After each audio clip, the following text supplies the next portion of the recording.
বাংলাদেশের ক্রিকেট ইতিহাসে যুক্ত হচ্ছে এক নতুন অধ্যায়। শততম টেস্ট ক্রিকেটের মাইলফলক ছুঁতে যাচ্ছে বগুড়ার সন্তান মুশফিকুর রহিম। এটি শুধু তার ব্যক্তিগত অর্জন নয়, বরং বাংলাদেশেরও এক নতুন সূচনা। আমরা অবস্থান করছি বগুড়ার অন্যতম বিদ্যাপীঠ জিলা স্কুলে।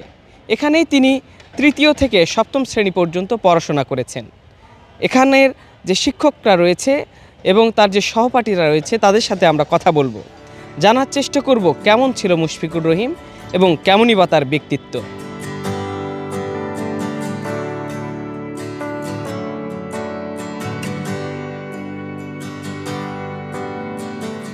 এমন একটা মুহূর্তে আমার এই সাক্ষাৎকার নেওয়া হচ্ছে যে আমাদের স্টুডেন্ট আজকে বাংলাদেশে একমাত্র ক্রিকেটার হিসেবে শততম টেস্ট ক্রিকেট খেলতে যাচ্ছে।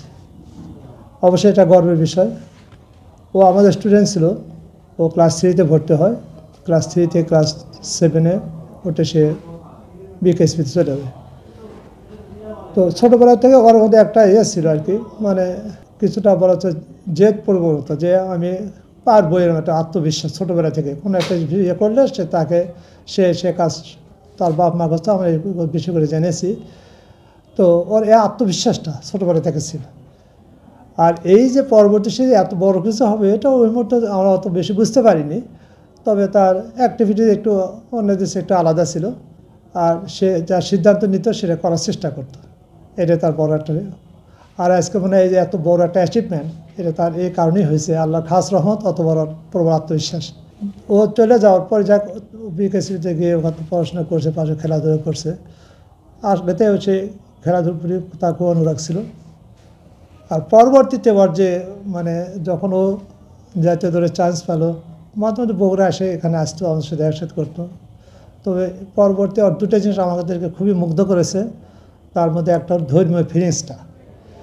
যেমন একদিন এখানে সে মাগনাস পড়তে আসছে, কথা বসে বলে ফেললো যে স্যার, যদি আমি যে আমার ডাক মেরে দিয়ে আউট হয়ে যায় তাতে যত কষ্ট পায় তার চেয়ে বেশি কষ্ট পায় যদি আমার কখনো নামাজ মিস হয়ে যায়।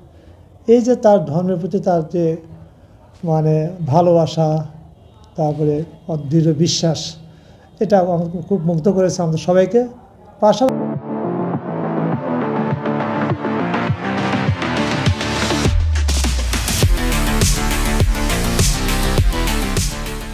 আর একটা বার বিবাহ অনুষ্ঠানে আমাদের সবাই দাওয়াত করা হলো। ও প্রথমে মঞ্চের ঘোষণা দিয়েছে, সর্বপ্রথম আমার এই মঞ্চে আসবে আমার শ্রদ্ধেয় স্যারেরা। এই যে স্যারদের প্রতি আমার ভালোবাসা, মানে এই বিষয়গুলো আমরা মনে করলেই আগে আমরা আপ্লুত হয়ে পড়ি যে স্যারটি সে কত শ্রদ্ধা করে। যাক, তারপরে তার সততা মনে হয় সারা বিশ্ব দেখছে। এই যে একজন মানুষ, সে আমরা ভাবিনি যে একসময় এরকম হবে। তা আসলে আল্লাহ তার ভিতরে কি লুকে রাখছে।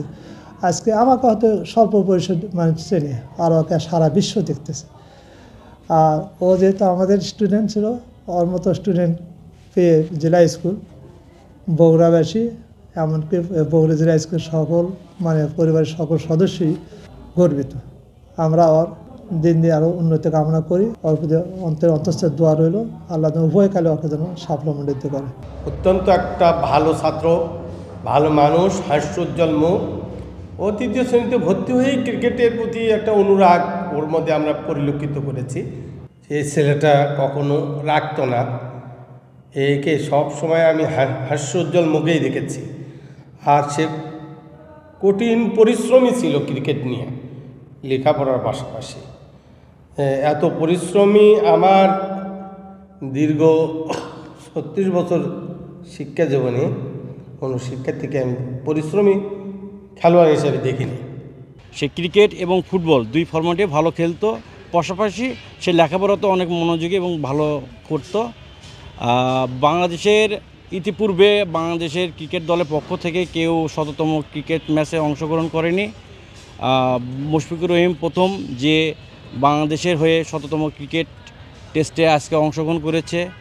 সে তার প্রচেষ্টা এবং সাফল্যের মাধ্যমে ক্রিকেট অঙ্গনকে অনেক দূরে এগিয়ে নিয়ে গেছে, বাংলাদেশকে অনেক সুনাম বয়ে আনছে। আমাদের প্রত্যাশা থাকবে এই শততম ক্রিকেটকে সে বিদায় না ভুলুক এবং সে ক্রিকেটকে বাংলাদেশের ক্রিকেট এগিয়ে নেওয়ার জন্য আর 4 থেকে 5 বছর সে বাংলাদেশের ক্রিকেটে টেস্ট হিসেবে খেলোয়াড় হিসেবে খেলবে এবং বাংলাদেশের টেস্ট ক্রিকেট প্লাস বাংলাদেশের ক্রিকেটকে আরও অনেক দূর এগিয়ে নিয়ে যাবে, এই আশাবাদ আমাদের প্রত্যাশা। এবং আমরা বগুড়াবাসীর পক্ষ থেকে, আমাদের বন্ধু মহলের পক্ষ থেকে আমরা ওর জন্য, ওর সুস্থতার জন্য দোয়া এবং শুভেচ্ছা জ্ঞাপন করছি।